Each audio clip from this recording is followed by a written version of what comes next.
Tirsa, I want to know Rost's story. Why he was made an outcast. He never told me. Said he took an oath of silence. What did he do? Oh. Yes, that. What crime did he commit? I will tell you if you wish. But it is a long story. Are you sure you want to hear it now?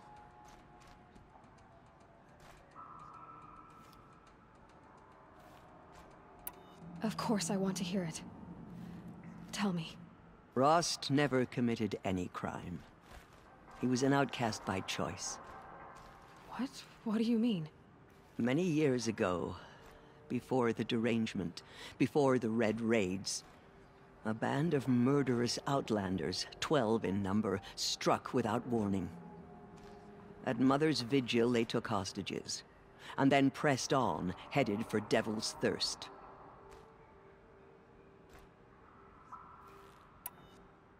Mother's Vigil? Where's that? You would know it as the Forsaken Village, near the Karja border.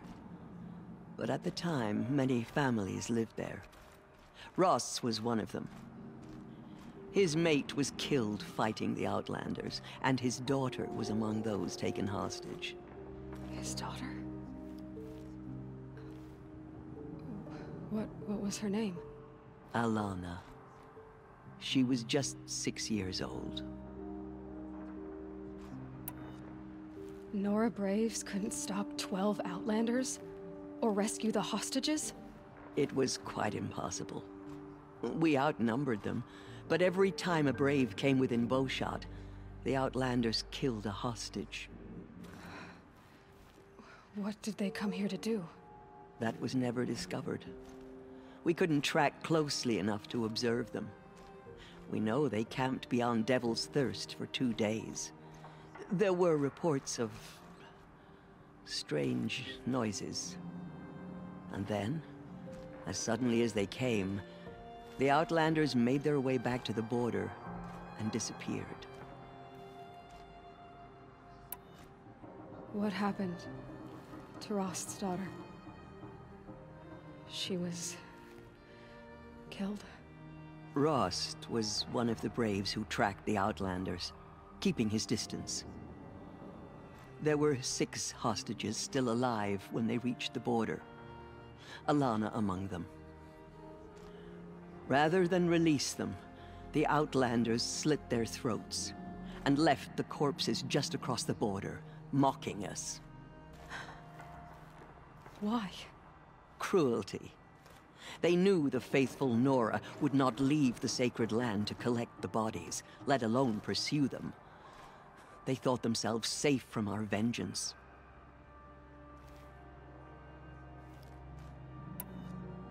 Are you saying that Rost went after them? That he became an exile? No.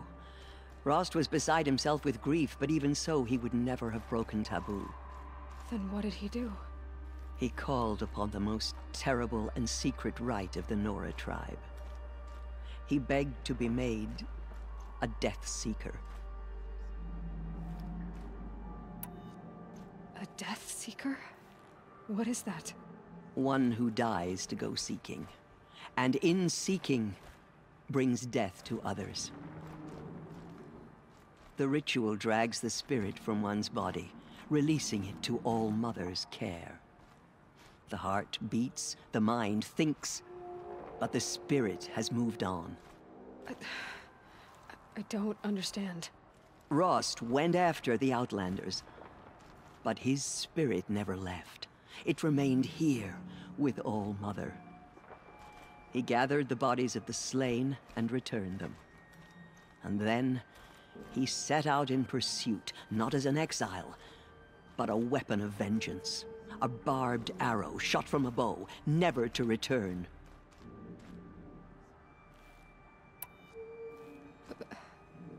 But Rost did return. Yes. A full year later. And terribly wounded. He collapsed at the border of the sacred land. A hunting party came upon him. He was delirious. In agony. by law. He should have died where he lay. But one of the hunters broke taboo, and reaching across the border, she dragged him to our side. Who was she? A brave who'd lost a mate and 2 sons to the very outlanders that Rost pursued.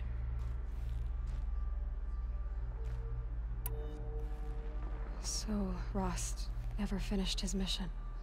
To the contrary, he killed all 12. Tracked them to disparate places the world over, he said. Meridian, Ban-Ur, the Claim, Utaru Land, further even, into the Forbidden West. The last he killed nearly got the best of him. Wounded, he stumbled and crawled back to us, hoping to die as close to the sacred land as he could. He never expected nor asked to be dragged across the border and nursed back to health. That was done to him, leaving us, the matriarchs, in a difficult position.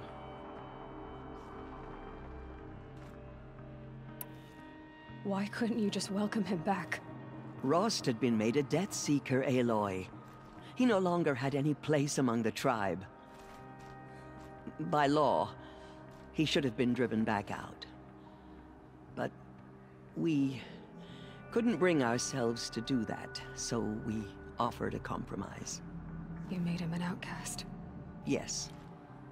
We offered to do so on the condition he never speak to anyone of this exception. After all he did, all he suffered, to be declared an outcast was his reward. Rost was overjoyed. He never expected to live another day in the sacred land, let alone the embrace, so close to the goddess. He resolved to spend the rest of his days in solitude, and was happy to do so.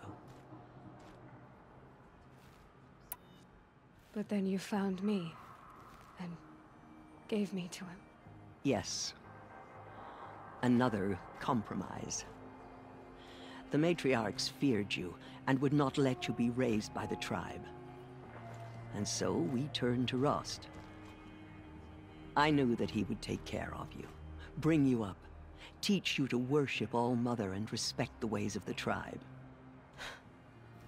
He certainly tried anyway. You took a man who'd lost his daughter and made him raise an infant girl? Doesn't that strike you as callous? I'm inclined to think the course of events has shown the wisdom of our choice. And I'm quite certain that from the moment he laid eyes on you, he saw you as a gift, and never a burden. All right, Tirsa, that's quite a story.